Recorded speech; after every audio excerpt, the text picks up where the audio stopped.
A flame fougasse, sometimes contracted to fougasse and may be spelled fougasse, is a type of mine or improvised explosive device which uses an explosive charge to project burning liquid onto a target. The flame fougasse was developed by the Petroleum Warfare Department in Britain as an anti-tank weapon during the invasion crisis of 1940. During that period, about 50,000 flame fougasse barrels were deployed in some 7,000 batteries, mostly in southern England and a little later at 2,000 sites in Scotland. Although never used in combat in Britain, the design saw action later in Greece. Later in World War II, Germany and Russia developed flame-throwing mines that worked on a somewhat different principle. After World War II, flame fougasses similar to the original British design have been used in several conflicts including the Korean and Vietnam Wars where it was improvised from easily available parts. The flame fougasse remains in Army field manuals as a battlefield expedient to the present day. Development history. Following the Dunkirk evacuation in 1940, Britain faced a shortage of weapons. In particular, there was a severe scarcity of anti-tank weapons, many of which had to be left behind in France. One of the few resources not in short supply was petroleum oil since supplies intended for Europe were filling British storage facilities. Maurice Hankey, then a cabinet minister without portfolio, joined the Ministerial Committee on Civil Defence, CDC, chaired by Sir John Anderson, the Secretary of State for the Home Office and Home Security. Among many ideas, Hankey brought out of his stable a hobby horse which he had ridden very hard in the 1914-18 war, namely the use of burning oil for defensive purposes. Hankey believed that oil should not just be denied to an invader, but used to impede him. Towards the end of June, Hankey brought his scheme up at a meeting of the Oil Control Board and produced for Commander-in-Chief Home Forces Edmund Ironside extracts of his paper on experiments with oil in the First World War. On June 5, Churchill authorized Geoffrey Lloyd, the Secretary for Petroleum, to press ahead with experiments with Hankey taking the matter under his general supervision. To this end, the Petroleum Warfare Department, PWD, was created and it was made responsible for developing weapons and tactics. Sir Donald Banks was put in charge of the department. The PWD soon received the assistance of William Howard Livens. Livens was well known for his First World War invention, the Livens gas and oil bomb projector, known more simply as the Livens projector. The Livens projector was a large, simple mortar that could throw a projectile containing about 30 pounds, 14 kilograms, of explosives, incendiary oil or, most commonly, poisonous phosgene gas. The great advantage of the Livens projector was that it was cheap. This allowed hundreds, and on occasions thousands, to be set up and then fired simultaneously, catching the enemy by surprise. One of Livens' PWD demonstrations, probably first seen about mid-July at Dumpton Gap, was particularly promising. A barrel of oil was blown up on the beach. Lloyd was said to have been particularly impressed when he observed a party of high-ranking officers witnessing a test from the top of a cliff making an instantaneous and precipitate movement to the rear. The work was dangerous. Livens and Banks were experimenting with 5-gallon drums in the shingle at Hythe when a short circuit triggered several weapons. By good fortune, the battery of drums where the party was standing failed to go off. The experiments led to a particularly promising arrangement, a 40-gallon steel drum buried in an earthen bank with just the round front end exposed. At the back of the drum was an explosive which, when triggered, ruptured the drum and shot a jet of flame about 10 feet, 3.0 m, wide and 30 yards, 27 m, long. The design was reminiscent of a weapon dating from late medieval times called a fougasse, a hollow in which was placed a barrel of gunpowder covered by rocks, the explosives to be detonated by a fuse at an opportune moment. Livens' new weapon was duly dubbed the flame fougasse. The flame fougasse was demonstrated to Clement Attlee, Maurice Hankey, and General Liardet on July 20, 1940. Experiments with the flame fougasse continued and it rapidly evolved. The fuel mixture was at first 40% petrol and 60% gas oil, a mixture calculated to be useless as a vehicle fuel. A concoction of tar, lime, and petrol gel known as 5B was also developed. 5B was dark-colored, sticky, smooth paste which burned fiercely for many minutes, stuck easily to anything with which it came in contact and did not flow on burning. Early flame fougasse designs had a complex arrangement of explosive charges, a small one at the front to ignite the fuel and a main charge at the back to throw the fuel forward. An important discovery was that including magnesium alloy turnings, the waste product of machining magnesium pieces in a lathe, with the main charge at the rear of the barrel would give reliable ignition. This eliminated the need for a separate ignition charge and its associated wiring. The alloy of about 90% magnesium and 10% aluminium was, at the time, known under the trade name electron. Design variations. Of the original British flame fougasse designs, there were three main variants: the safety fougasse, the demi-gas, and the hedge hopper. They all used metal barrels and similar pre-prepared explosive charges, although they varied in the details of construction and the amount of ammonal used for the propelling charge. Safety fougasse.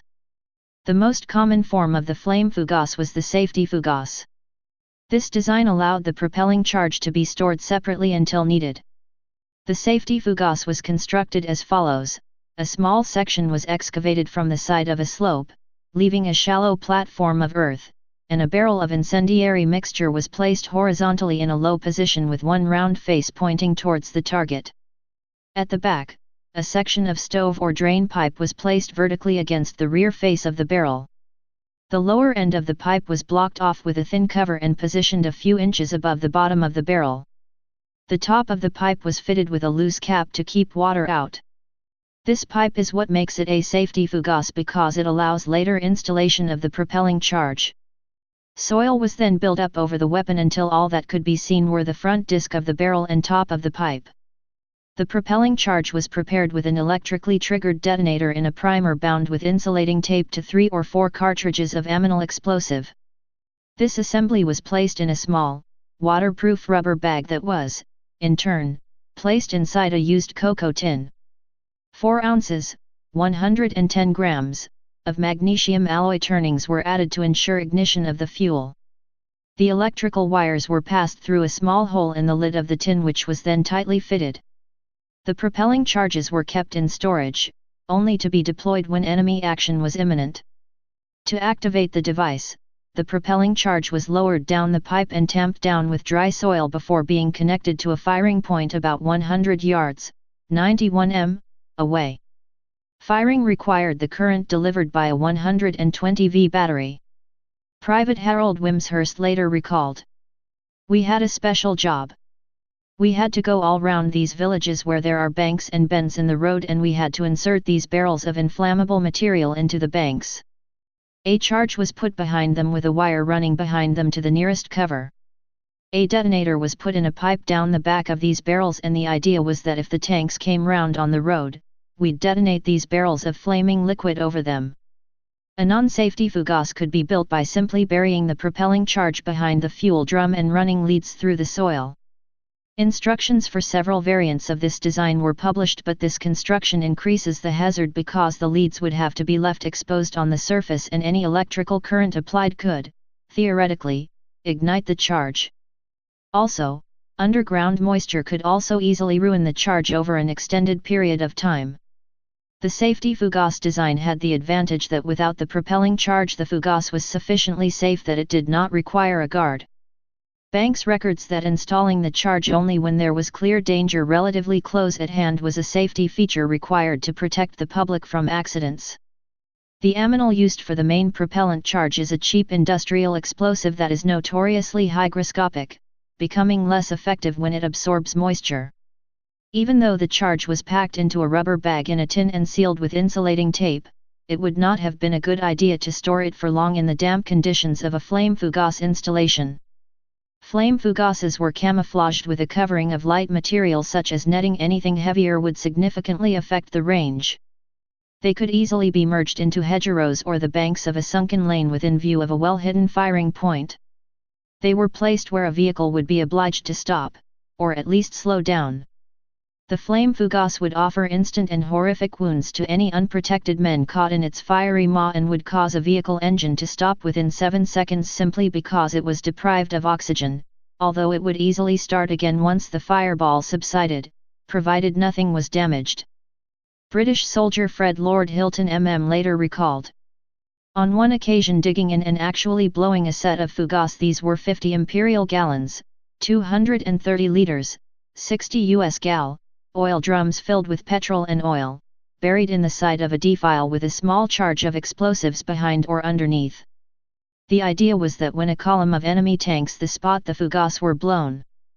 I don't know if they were ever used in action, but, at the demonstration we did, the flame covered an area of about 50 square yards, 42 square meters, and nothing could have lived in it. I think this would have stopped some of the tanks. Of course, this was the whole point of the exercise. Demi-gas. The demi-gas was a simpler variant of the flame fougasse. It was a barrel of petroleum mixture laid on its side with a cocoa tin charge in a shallow pit just below one of the barrel's ridges. On detonation, the barrel would rupture and flip over, spilling its contents over an area of about 36 square yards, 30 square meters.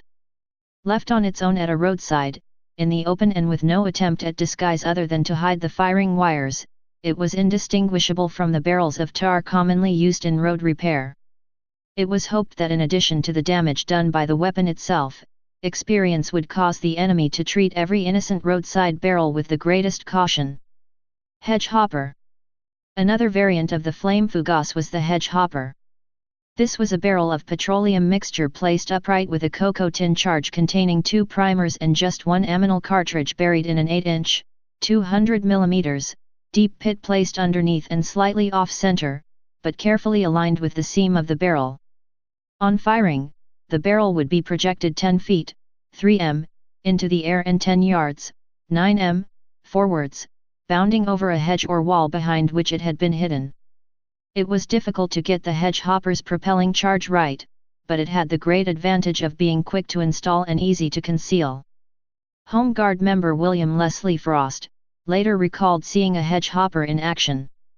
I was most impressed with the full-gas Hedge Hopper, which consisted of a 40-gallon mixture of tar and oil and all sorts of things like that with a charge underneath it. The ideal thing was you waited until an enemy tank was just the other side of a hedge, and you blew it up. The idea was that you just tried to hawk it over the hedge, set it on fire so it smothered the tank and enveloped it in flame. Unfortunately, or fortunately as it went a bit wrong, one had a bit too much charge underneath it. It was a delicate operation, and it went up in the air in one big ball of fire about 50 feet, 15 m, across, very impressive. Placing the Hedge Hopper so that it worked properly proved difficult to get right, and the War Office discouraged its use in favor of the more conventional flame fougasse installation. A further variant of the Hedge Hopper idea was devised for St. Margaret's Bay, where the barrels would be sent rolling over the cliff edge. Deployment. In all, 50,000 flame fougasse barrels were distributed, of which the great majority were installed in 7,000 batteries, mostly in southern England and a little later at 2,000 sites in Scotland. Some barrels were held in reserve while others were deployed at storage sites to destroy petrol depots at short notice. The size of a battery varied from just one drum to as many as 14. A 4-barrel battery was the most common installation and the recommended minimum. Where possible, half the barrels in a battery were to contain the 40/60ths mixture and half the sticky 5B mixture. A battery would be placed at a location such as a corner, steep incline, or road block where vehicles would be obliged to slow. Later development. Although the flame fougasse was never used in Britain, the idea was exported to Greece by a couple of PWD officers when, in 1941, German invasion threatened. They were reported to have a powerful effect on enemy units. By 1942, there were proposals for completely buried flame fougasses to be used as oil mines, but by then the emergency was over. Almost all flame fougasses were removed before the end of the war, and in most instances even the slightest traces of their original locations have disappeared. A few instances were missed, and their remains have been found. For example, the rusty remnants of a 4-barrel battery, one of which still contained an oily residue, were discovered in 2010 in West Sussex. Both the Russians and the Germans later used weapons described as fougasse flamethrowers or flamethrower mines. They worked on a different principle to the flame fougasse. Fougasse flamethrowers comprised a cylinder containing a few gallons of gasoline and oil. This would be hidden, typically by being buried. On being triggered electrically, either by an operator or by a booby trap mechanism, a gas generator is ignited. The pressure ruptures a thin metal seal and the liquid is forced up a central pipe and out through one or more nozzles. A squib is automatically fired to ignite the fuel. The range of the flame varied considerably, generally just a few tens of yards, and lasted only 1 to 2 seconds. The German weapons, the Abwehrflammenwerfer 42, had an 8 imperial gallons, 36 liters, 9.6 US gal, fuel tank and were wired back to a control point from where they could be fired individually or together. The flame fougasse has remained in Army field manuals as a battlefield expedient to the present day. Such weapons are improvised from available fuel containers combined with standard explosive charges or hand grenades and are triggered electrically or by lengths of detonating cord. In some designs, detonating cord is used to rupture the container immediately before triggering the propelling charge. In order to guarantee ignition, the improvised devices frequently feature 2 explosive charges, one to throw and the other to ignite the fuel. Weapons of this sort were widely used in the Korean and Vietnam Wars as well as other conflicts. Type: anti-personnel and anti-tank mine. Place of origin: United Kingdom. Service history: in service 1940 present. Used by British Army and Home Guard. Wars: World War II. Production history: designer Petroleum Warfare Department and William Howard Livens. Designed 1940 to 41. No, built 50,000 in Britain. Specifications: rate of fire single shot. Effective firing range 30 yards, 27 m, long. Sights none. Please subscribe and thanks for watching.